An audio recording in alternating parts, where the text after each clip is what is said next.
നമ്മുടെ യുവതലമുറയുടെ പോക്ക് ഇതെങ്ങോട്ടാണ്? ഞാൻ ഈ ഒരു വിഷയം തിരഞ്ഞെടുക്കാൻ തന്നെ കാരണം ഇപ്പോൾ നടക്കുന്ന അനിഷ്ടകരമായ സംഭവങ്ങളാണ്. ഇന്ത്യയിലൊട്ടാകെ തന്നെ കുറ്റകൃത്യങ്ങൾ ഇപ്പോൾ വർദ്ധിച്ചു വരികയാണ്. അതിന്റെ പ്രധാന കാരണക്കാർ കൗമാരക്കാരാണ്. പെട്ടെന്ന് ദേഷ്യം വരുന്നതും ഒട്ടും ക്ഷമയില്ലാത്തവരുമാണ് കൗമാരക്കാർ. പിന്നെ എന്തിനും ഏതിനും വടിവാളും കത്തിയും തോക്കുമെല്ലാം എടുക്കുന്ന ഒരു സമൂഹം. എല്ലാവരുമല്ല, ഒരു വിഭാഗം. തിരുവനന്തപുരം ജില്ലയിലെ ആറ്റിങ്ങൽ എന്നൊരു പ്രദേശം എപ്പോഴും അടിയുടെ പേര് കേട്ട സ്ഥലമാണ്. ഒരുപാടധികം വിദ്യാർത്ഥികൾ എത്തുന്ന ഒരു പ്രദേശം. ഈ വിദ്യാർത്ഥികളെ കൊണ്ട് അവിടുത്തെ പ്രദേശവാസികൾ വരെ ബുദ്ധിമുട്ടിയിരിക്കുകയാണ്. ഒരുപാടധികം വിദ്യാഭ്യാസ സ്ഥാപനങ്ങളുള്ള ഈ പ്രദേശത്ത് ഒരുപാടധികം വിദ്യാർത്ഥികൾ അങ്ങോട്ടെത്തുന്നുണ്ട്. സംഘം ചേർന്ന് എത്തുകയും ചെറിയ ചെറിയ വാക്കേറ്റങ്ങൾ ഏർപ്പെടുകയും പിന്നീട് അതൊരു വലിയ അടിയിൽ കലാക്ഷിക്കുകയും ചെയ്യുന്നു. നമ്മുടെ വിസ്മയ ന്യൂസ് തന്നെ അത് പലപ്പോഴും റിപ്പോർട്ട് ചെയ്തിട്ടുമുണ്ട്. പോലീസിന് ലാത്തിചാർജ് അല്ലാതെ മറ്റൊരു വകുപ്പുമില്ല.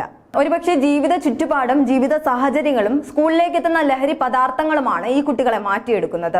സിനിമകൾക്കും സീരിയലുകൾക്കും സോഷ്യൽ മീഡിയകൾക്കും അവരുടെ സ്വഭാവത്തെ ഒരു പരിധിവരെ സ്വാധീനിക്കുന്നതിൽ വളരെയധികം പങ്കുണ്ട്.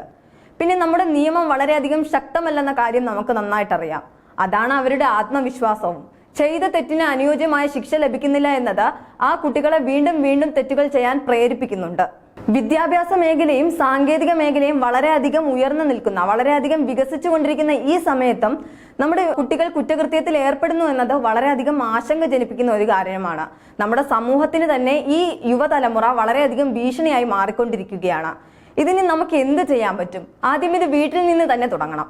അച്ചടക്കവും വളരെ സ്നേഹവും സുരക്ഷിതവും നൽകി അവരെ വിദ്യാലയത്തിലേക്ക് പറഞ്ഞയക്കണം. വിദ്യാലയത്തിൽ വിദ്യാഭ്യാസത്തോടൊപ്പം കരിയർ ഗൈഡൻസും മറ്റു കൗൺസിലിങ്ങുകളും നൽകണം. നിയമത്തിന്റെ കാര്യം പറയുകയാണെങ്കിൽ വലിയ തെറ്റുകൾക്ക് അതാത് ശിക്ഷ, ഓരോ തെറ്റുകൾക്കും അതാത് ശിക്ഷകൾ തന്നെ നൽകണം. കുടുംബവും സമൂഹവും നിയമവും എല്ലാം ഒരുമിച്ച് നിന്നാൽ മാത്രമേ കുട്ടികളെ നമുക്ക് മാറ്റിയെടുക്കാൻ സാധിക്കുള്ളൂ.